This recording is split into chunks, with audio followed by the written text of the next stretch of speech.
نسألك يا من هو الله الذي.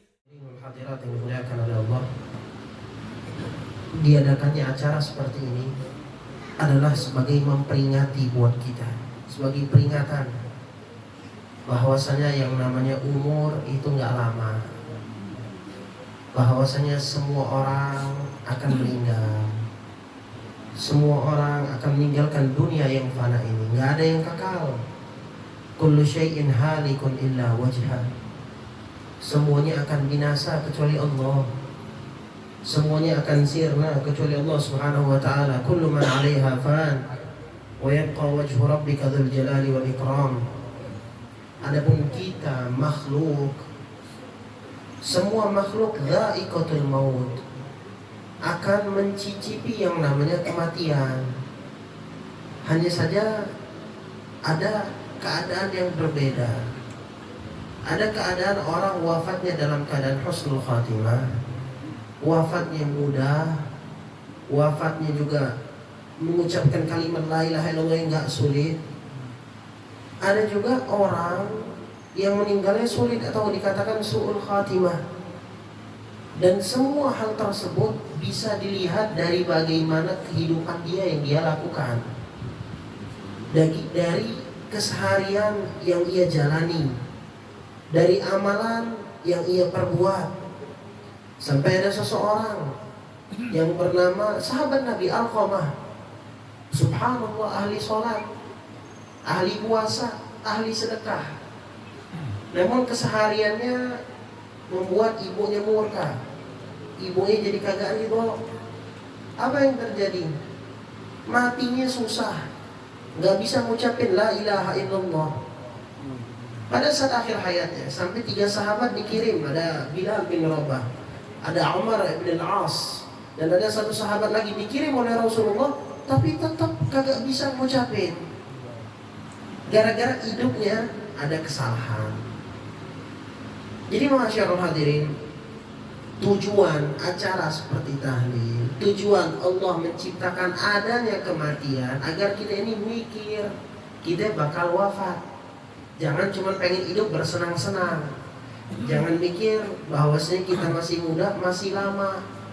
Jangan ngerasa ntar aja taubat, mumpung masih muda, coba aja dulu ini, coba dulu itu. Halal haram hantam, yang mana yang enak ambil, mumpung masih muda, kapan lagi? Ntar kalau udah tua umur gak bisa diulang. Bukan umur doang, hidup kagak bisa diulang. Jangan mikirin itunya aja. Kalau umur kagak bisa diulang, hidup lebih lagi. Dan kalau udah mati, penyesalan bukan karena kenapa dulu gua gak senang-senang, tapi kalau udah mati, penyesalan kenapa gua gak sedekah, kenapa pada saat hidup kagak sholat, kenapa pada saat hidup kagak ibadah.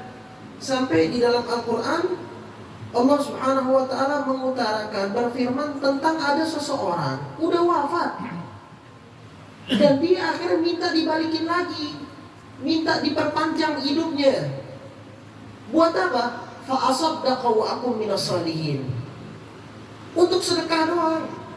Pengen hidup sebentar untuk sedekah. Dalam riwayat lain, dalam ayat lain Allah mengatakan, ada orang pengen hidup lagi buat apa? Untuk beramal soleh, tapi nggak bisa. Artinya hidup cuma sekali, bukan masa muda doang, cuma sekali. Cuma hidupnya ini nih sekali. Jadi marilah, jangan nunggu sakit dulu baru mau taubat. Jangan nunggu ada musibah baru ingat sama Allah. Jangan pada saat ada bencana baru ngerasa ya Allah, ya Allah, ya Allah. Namun tatkala itu semua kagak ada, kita senang-senang menyia-nyiakan hidup, menyia-nyiakan zikir. Bahkan di antara kita ada yang merasa amalannya udah baik gara-gara cuma sholat 5 waktu. Sholat 5 waktu berjamaah, di akhir ngaplingin orang neraka, orang surga, orang ini. Dan dia ngerasa bahwa amalan dia udah paling hebat. Al-Habib Abdullah bin Husain bin Tahir dengan amalan yang sangat banyak, zikirnya luar biasa, doanya luar biasa. Beliau di dalam qasidah, di dalam suatu syair yang beliau karang, Beliau berkata, ya Rabbi, ma ma'ana amal wa kasbuna kullu zalal, lakin lana fika amal tuhir 'idhama ramah. Beliau berkata, ya Allah, aku ini punya amalan apa sih? Enggak punya. Itu dia ngomong, ya Rabbi, ma ma'ana amal, aku enggak punya amalan. Padahal amalannya, sholawatnya berapa ribu kali, zikirnya berapa ribu kali. Iya. Kita zikir subhanallah habis sholat, alhamdulillah, mikir kau belum gajian. Pada saat ngucapin Allahu Akbar, tapi mikir, ya Allah, ini imam lama banget bacanya. Namun beliau dengan zikir yang luar biasa masih ngomong, saya nggak ada amalan apa-apa. Terus amalan yang beliau katakan dan beliau amalkan apa? Wa kasbuna kullu zalal. Semua yang telah aku lakukan semuanya zalal, banyak cacatnya, banyak kosongnya. Tapi tetap aku punya harapan, ya Allah, semoga Engkau bisa memaafkan aku. Itu omongan beliau. Dan juga Al-Fudail bin Iyad, beliau mengatakan, kalau misalnya aku diberikan suatu permintaan oleh Allah sebelum hidup nih, sebelum diciptakan, diberi permintaan oleh Allah Subhanahu wa taala seandainya, maka aku gak bakal ngeharap aku diciptakan jadi malaikat. Aku gak bakal berharap diciptakan jadi nabi, gak berharap pun jadi rasul. Tapi aku pengen menjadi hewan yang mati selesai. Karena nabi bakal dipertanggungjawabkan. Jangan dikira nabi gak dipertanggungjawabkan. Nabi itu kalau misalnya tidak menyampaikan amanat secara sempurna, tidak menyampaikan risalah, tidak menyampaikan wahyu Allah, dipertanggungjawabkan di hadapan Allah. Umatnya banyak kesalahan, umatnya banyak gak patuh, dipertanggungjawabkan di hadapan Allah. Makanya Nabi Muhammad sebelum umatnya masih tersisa, seandainya umatnya masih tersisa di neraka, beliau belum bisa mantap tenang di surga, masih nyari. Karena ada apa? Ada umatnya, tanggung jawab beliau. Begitupun umat-umat yang lain, nabi-nabi yang lain. Sebelum mereka sampaikan, mereka takut kepada Allah. Namun kalau udah disampaikan, mereka kagak nurut, udah terbebas. Karena mereka udah nyampaikan. Adapun hidayah di tangan Allah Subhanahu wa taala. Ini nabi. Bahkan sebelum diangkat jadi nabi, itu di dalam Al-Qur'an di surah Al-Imran juz 3, itu dikatakan, wa idza akhadallahu mitsaqan nabiyyin lama ataitukum min kitabi wa hikmah, thumma ja'akum rasulun musaddiqun lima ma'akum la tu'minunna bihi wa la tansurunnah. Kata Allah Subhanahu wa taala, ketika para nabi dan para rasul mau diambil perjanjian, mau diangkat jadi nabi, itu diambil kalau bahasa kita kontrak dulu, tanda tangan kontrak kalau bahasa kita. Kalau mereka bukan kayak gitu, tapi perjanjian di hadapan Allah, saksinya Allah dan malaikat. Apa perjanjiannya? Bakal ada suatu nabi datang, yaitu Nabi Muhammad. Pada saat mereka Nabi Muhammad datang dan kalian diutus oleh Allah, kalian harus bantu Nabi Muhammad dan kalian harus la tu'minu nabi, beriman kepada Muhammad. Qala aqrartum ala wa akhadtum ala dzalikum isri, kata Allah, bagaimana? Sepakat dan mau mengambil perjanjian ini? Bahasanya kalau kagak mau, enggak jadi nabi. Akhirnya kata nabi tersebut, qalu aqrarna, mereka berkata, kami sepakat ya Allah. Kata Allah, fala fashhadu, kalau gitu udah jadi saksi deh. Ya. Mereka pun akan dipertanggungjawabkan oleh Allah Subhanahu wa taala perihal semua apapun yang dilakukan oleh umat. Maka Nabi Muhammad tuh setiap hari Senin dan Kamis ada riwayat itu Nabi Muhammad menerima amalan umatnya. Dilihat umatnya ngapain aja, nyampe ke Nabi Muhammad. Karena apa? Nabi Muhammad penanggung jawab. Jadi seandainya kita melakukan dosa dan kita malas bertobat, itu Nabi Muhammad yang sedih. Karena Nabi Muhammad yang menjadi tanggung jawab di hadapan Allah. Ini umat Muhammad. Maka Fudail bin Iyad mengatakan, kalau aku diberikan dan dikabulkan permintaanku oleh Allah sebelum diciptain, aku nggak minta mau jadi nabi, jadi rasul, karena semua akan dipertanggungjawabkan. Nabi Muhammad contohnya, itu sebelum sebelum wafat di Haji Wada, Nabi Muhammad berkata kepada sahabat, hal balagh, apakah aku sudah sampaikan semua risalah? apakah aku sudah sampaikan semua risalah? Maka akhirnya kata sahabat, "Na'am ya Rasulullah." Iya, udah disampaikan. Maka kata Nabi Muhammad, "Allahumma fashhad. Allahumma fashhad, Allahumma fashhad." Ya Allah, saksikanlah bahwasanya aku telah menyampaikan risalah. Turun ayat dari Allah, "Al-yawma akmaltu lakum dinakum wa atmamtu 'alaikum ni'mati." Sempurna agama, udah disampaikan semua. Dan juga seorang nabi ada sifat wajib, tabligh, amanah. Seandainya nggak disampaikan, khianat, kitman, lebih parah lagi. Maka kata Fudail bin Iyad, kalau aku diberi permintaan, aku pengen jadi benda mati atau hewan. Yang mati udah kelar. Sebagaimana Uwais Al-Qarni, pada saat lagi makan roti, ngambil dari tempat pembuangan sampah. Beliau orang yang miskin. Namun walaupun miskin di dunia, dilihat orang biasa, orang hina lah kalau di mata di dunia. Namun di mata Allah, orang yang paling mulia. Sampai Nabi nyuruh sahabat paling mulia, Abu Bakar Umar, untuk minta doa kepada Uwais Al-Qarni. Lagi makan roti, tiba-tiba anjing datang, ikut makan di sampah. Ngomong sama anjing, seandainya ini makan bareng, kalau kita ada anjing, ada kucing, kita usir. Kalau ini nggak dibagi.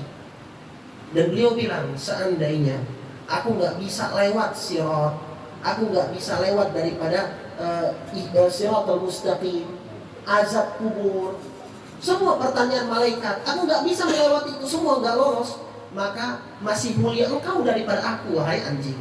Anjing mati kelar, kita mati ada pertanggungjawaban di hadapan Allah. Ini yang harus dipikirin. Ini yang harus dipikirin, yang harus kita takuti. Inilah yang namanya tahlil, inilah yang namanya haul, memperingati kematian. Ada orang meninggal, seharusnya kita berpikir, wah kita bakal nyusul amal apa yang kita udah perbuat. Dan seharusnya jangan pas wafat, ada orang wafat doang. Setiap hari nih kita ingat kematian. Sampai ada seorang ulama itu, setiap kali melihat ngelihat cermin, dia bilang, wah ini mayit. Dia bayangkan bahwa dia itu mayit. Bahkan setiap lagi makan nih, dia pasti berpikir apa? Ini yang bakal gesuk kalau paling apa? Ini apa namanya? Menekan lah. Ngeblesek apalah bahasa Betawi. Kalau paling mau gesuk. Yang bakal neken perut saya itu siapa? Pemandi jenazah. Ini makan gorengan nih, lagi makan. Dia pikir ini bakal nekenin siapa? Pemandi jenazah. Enggak mikir bahwa umurnya masih panjang. Enggak. Ada sahabat Nabi juga pada saat ditanya sama Rasulullah SAW, bagaimana kabar pagi harimu? Maka dia bilang, ya Rasulullah, aku hidup di pagi hari, bangun di pagi hari dengan beriman kepada Allah dan Rasulnya. Maka kata Nabi, likulli syai'in misdaq, setiap hal ada bukti. Buktinya mana? Kata dia, ya Rasulullah, tidaklah aku hidup di pagi hari kecuali aku yakin gak bakal nyampe sore. Tahu nggak kenapa kita ini nggak pernah khusyuk di dalam sholat dan ibadah? Kita mikir bukan ibadah yang terakhir. Kita mikir umur kita masih panjang. Coba orang yang udah divonis sama dokter, umur lu nggak panjang lagi. Umur lu udah pendek, bentar lagi mati, tinggal sebulan. Udah, utang dilunasin, minta maaf sono sini. Buat video minta maaf, wow langsung sholat yang khusyuk banget. Tapi kalau misalnya sembuh, waduh pakai biasa itu sholat. Mundurin juga nggak apa-apa, telat juga nggak apa-apa, nggak sholat ada yang parah, nggak sholat juga nggak apa-apa kata dia. Tapi ini sahabat Nabi dia bilang, tidaklah aku hidup di pagi hari kecuali aku yakin sore nggak bakal nyampe, dan tidaklah aku hidup di sore hari kecuali aku yakin nggak bakal nyampe malam. Kata Nabi, nah ini bukti daripada ucapanmu engkau beriman kepada Allah dan Rasulnya. Sayyidina Al-Hasan bin Ali, Sayyidina Hasan bin Ali anaknya Sayyidatuna Fatimah Az-Zahra, cucunya Nabi Muhammad SAW. Itu Sayyidina Hasan pernah haji. Pada saat lagi haji, lagi tawaf. Itu kan di antara ucapan yang dianjurkan, labbaik Allahumma labbaik, labbaik la syarika lak labbaik, innal hamda wan ni'mah lak wal mulk la syarika lak. Itu diulang-ulang terus. Beliau rombongan, tiba-tiba lagi ngomong labbaik Allahumma labbaik, labbaik la syarika lak labbaik, pingsan, dan udah pingsan ketakutan. Bangun nih, sadar ketakutan. rombongan ini pun ngomong, kenapa? Ada apa engkau sampai ketakutan seperti ini? Apa kata beliau? Ini cucu Nabi Muhammad. Sampai yang kata Nabi Muhammad, ini dua orang Hasan Husain itu adalah pemimpin pemuda di surga kelak. Udah pasti dapat kabar dari Nabi, pemimpin pemuda di surga. Tapi pada saat itu dia bilang, aku takut. Pada saat aku ngomong labbaik, labbaik itu kan aku memenuhi panggilanmu. Aku takut Allah mengucapkan suatu kalimat kepadaku, enggak, aku enggak bakal memanggilmu dan tidak akan memenuhi panggilanmu. La labbaik wala sya'dik. Itu yang aku takuti sampai aku pingsan. Kalau misalnya lagi haji selfie kita. Ya. Itu saya pada saat umroh, pertama kali umroh 2012 sama Allah Yarham guru kita sama Falal Kaf. Dulu HP bukan HP kayak gini, HP masih Nokia, HP kayak gini belum ini banget. Ya. Jadi pada saat lagi ngevideo nggak ada yang namanya selfie zaman dulu, jarang banget. Ngevideoin buat apa? Buat kenang-kenangan. Dimarahin sehabis-habisnya. Kita ini datang mau ziarah Rasul, bukan mau video. Kalau video kan tar aja di akhir boleh, ini kagak dari awal sampai akhir buat vlog buat di YouTube. Ya. Maka ini orang nih Sayyidina Hasan takut kepada Allah Subhanahu wa taala. Saking takutnya sampai seperti itu. Nah, kita kayak gimana masyarakat hadirin? Itu juga ada seorang ulama dari Hadramut. Pernah beliau nyembelih seekor kambing. Pada saat lagi nyembelih seekor kambing, tiba-tiba itu kambing belum disembelih, pisaunya patah. Pisaunya patah karena nggak kuat. Pada saat pisau tersebut patah, ini kambing belum selesai nih dan belum mati, tapi udah bahasa kelompok-kelompok ya, belum mati. Ini yang punya kambing, ya, pada saat itu kebetulan Idul Adha, dan dia udah nyiapin 4 bulan yang lalu nih kambing disiapin makan yang banyak, tapi bukan gelonggongan, tapi dikasih makanan yang benar. Pada saat udah hari H, nggak mati. Apa yang terjadi? Ini yang punya bingung, ketakutan sampai teriak-teriak. Karena ini kambing kesayangannya, dia cuma punya satu, disiapin 4 bulan yang lalu. Nabung buat apa? Buat Idul Adha. Ini orang hebat nih. Kalau kita nabung buat beli motor, buat beli mobil, ini nabung buat Idul Adha. Orang nabung buat beli ikan cupang, buat beli batu akik. Ini nabungnya buat apa? Buat nyembelih kurban. Sampai rombongannya bilang pada saat itu, ya Syekh, udah jangan takut. Seandainya ente takut dan sedih gara-gara ini kambing yang meninggal belum meninggal sampai ngelepek-lepek kayak gitu, biarkan aku ganti 20 kambing yang lebih gede dari ini. Kata dia apa? Yang aku khawatirkan bukan itu, tapi yang aku khawatirkan bagaimana pada saat aku wafat, nggak tahu nih wafatku kayak gini juga, susah munazah, susah mengucapkan kalimat la ilaha illallah. Itu yang aku takuti. Setiap kehidupan diambil ibrah, ambil pelajaran. Nah, dari peristiwa wafat, apa yang kita ambil pelajaran? Ini yang dipikirin. Ya. Sayyidina Umar bin Khattab. Itu Sayyidina Umar bin Khattab ini termasuk orang yang paling hebat di dalam taubat. Di antara sahabat asyaratul mubasysyirin bil jannah, ada 10 sahabat yang udah pasti masuk surga. Cuma yang paling hebat dan dahsyat di dalam taubat di antaranya Sayyidina Umar bin Khattab. Pernah suatu hari anaknya Rasulullah wafat yang bernama Qasim. Pada saat anaknya Rasulullah punya anak 7, 3 laki, 4 perempuan. Laki-laki ada Qasim, Abdullah dan Ibrahim. Ada perempuan, ada Fatimah, ada Zainab, ada Ruqayyah, ada Ummu Kulthum. Nah, ini yang Qasim. Ya. Ada riwayat ini anak pertama. Makanya gelarnya Abul Qasim, ayahnya Qasim. Karena suatu hari Nabi Muhammad pada saat anaknya ini Qasim atau Ibrahim, antara itu. Kalau Ibrahim yang akhir, anak terakhir Nabi Muhammad namanya Ibrahim. Ya, anak terakhir Nabi Muhammad namanya Ibrahim. Itu yang wafat sampai pada saat itu ada gerhana. Sampai orang Mekah ngomong, gerhana datang karena apa? Sedih gara-gara anak Nabi wafat. Kata Nabi, gerhana bukan karena ada orang wafat, tapi gerhana datang karena kebesaran Allah. Itu kata Nabi Muhammad. Maka Ibrahim atau antara Qasim pada saat itu wafat, ditalkinin nama Nabi Muhammad. Dia talkin, idza ja'akal malakan Ya, faqul lisanin tariq wa lisanin fasih. Allahu Rabbi wa Muhammadun. Ditalkinin kalau ada malaikat datang, ucapin Allah Tuhanku. Ini mati masih kecil. Mati belum balik. Dia kagak ada dosa, bukan kayak kita banyak dosa. Sayyidina Umar ngelihat kayak gitu nangis sejadi-jadinya. Kata Rasulullah, ya Umar, ma yubkik. Wahai Umar, apa yang membuatmu menangis? Kata Sayyidina Umar, ya Rasulullah, kalau anak yang kagak ada dosa saja engkau talkini kayak gini, ya engkau talkini, bagaimana denganku yang banyak dosa? Bisa nggak aku jawab kalimat-kalimat tersebut? Sayyidina Umar loh. Ya, Sayyidina Umar. Nah kita siapa? Umang-umang. Ini Sayyidina Umar bin Khattab takutnya luar biasa kepada Allah. Nggak mundur waktu taubat. Ya, nggak mundur waktu taubat. Nggak nunggu orang meninggal baru mau taubat. Setiap hari taubat kepada Allah. Sebagaimana Nabi Muhammad dalam sehari 100 kali taubat, 100 kali ucapin istighfar.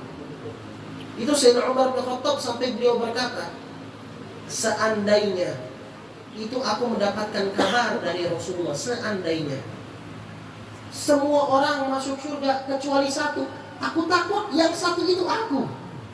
Sayyidina Umar. Mungkin kalau kita hidup di zaman Sayyidina Umar, kita bilang, pasti Abu Lahab gitu.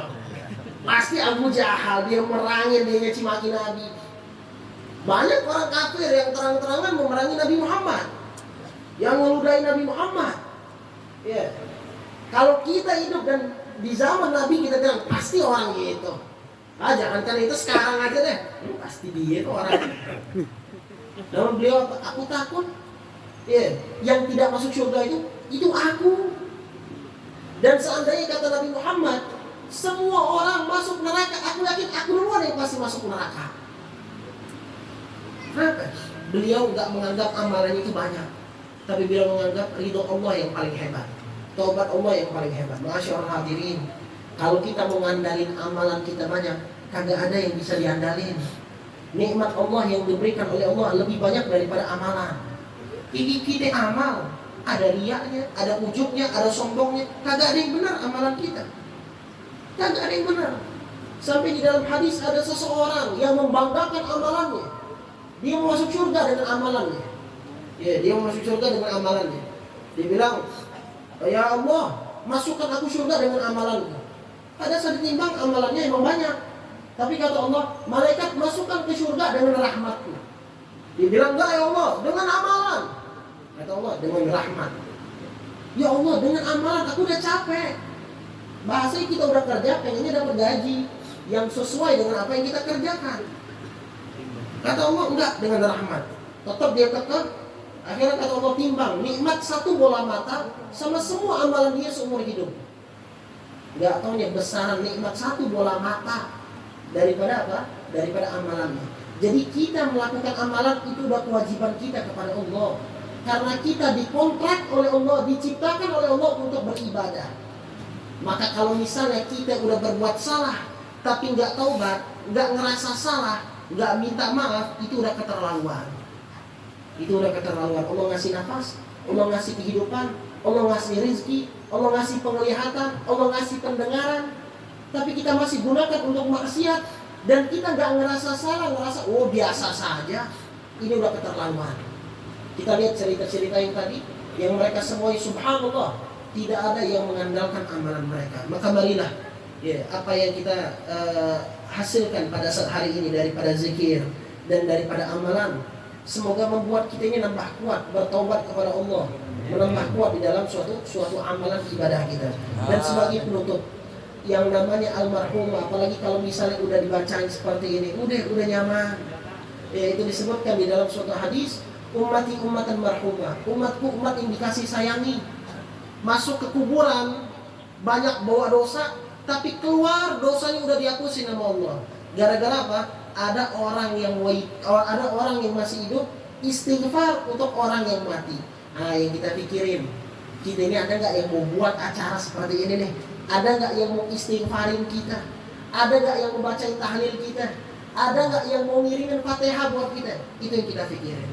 Caranya gimana? Semakin kita banyak berbuat baik sama tetangga, sama masyarakat, terlebih sama Allah, Allah akan tarik semua orang untuk membacakan doa kepada kita setelah kita wafat. Insya Allah almarhumah Ibu Daryati binti Wasmani diampunkan oleh Allah Subhanahu wa taala dan juga diangkat derajatnya, dikumpulkan bersama baginda Nabi Muhammad sallallahu alaihi wasallam. Dan juga kita doakan kepada almarhum Muhammad Al-Fatih bin Panca Purnama, almarhum Saipul bin Suratman, almarhum Muhammad bin Suratman, almarhum Ma'muri bin Wasmani, almarhum Basuki bin Dullah Mu'min, almarhum Dullah Mu'min bin Fulan, almarhum Jaya bin Fulan, almarhum Wasmani bin Sikas, almarhum Waliyo bin Dul Basir, almarhum Supriyadi bin Subamulyono, almarhumah Siti Aminah binti Subamulyono, walmarhumah Ayati binti Dasuki, walmarhumah Wagina binti Wagimin, walmarhumah Da'iyah binti Fulan, walmarhumah Khadijah binti Waliyanwar, walmarhumah Mitun binti Wasmani, walmarhumah Mutia binti Wasmani, walmarhumah Miyati binti Wasmani, walmarhumah Karsam binti Fulan, walmarhumah Karyati binti Wahyu, walmarhumah Wartimah binti Taniyah, walmarhumah Wanira binti Dul Basir, walmarhumah Sri Haryati binti Dul Basir, walmarhumah Siti Aminah binti Subamulyono. Wa juga buat keluarga kita yang telah wafat daripada saudara sanak family kita, Allah yaghfir lahum wa yarhamhum wa yaskinhum al-jannata bi rahmatih, wa walidina wa walidayhim khassa wa jami' amwatina wa amwatil muslimin 'ammah,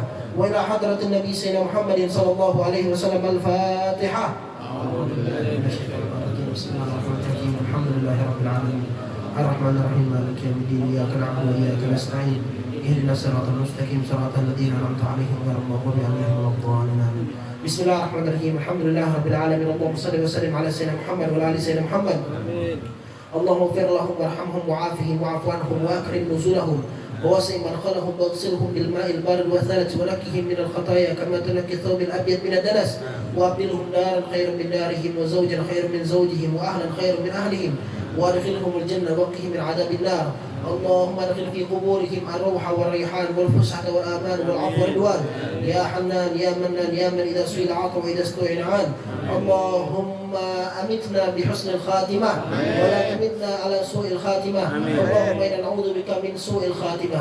اللهم إنا نسألك سلامة في الدين وبركة في العمر وصحة في الجسد وسعة في الرزق وتوبة قبل الموت وتوبة قبل الموت وتوبة قبل الموت ورحمة عند الموت ورحمة عند الموت ورحمة عند الموت ومغفرة بعد الموت وعفوا عند الحساب وأمانا من العذاب ونصيبا من الجنة وارزقنا النظر إلى وجهك الكريم. ربنا لا تزغ قلوبنا بعد إذ هديتنا وهب لنا من لدنك رحمة إنك أنت الوهاب. ربنا اغفر لنا ولإخواننا الذين سبقونا بالإيمان ولا تجعل في قلوبنا غلا للذين آمنوا ربنا إنك رؤوف رحيم.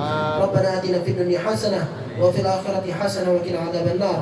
وصلى الله على سيدنا محمد وعلى آله وصحبه وسلم والحمد لله رب العالمين والسلام عليكم ورحمة الله وبركاته. يا من هو الله الذي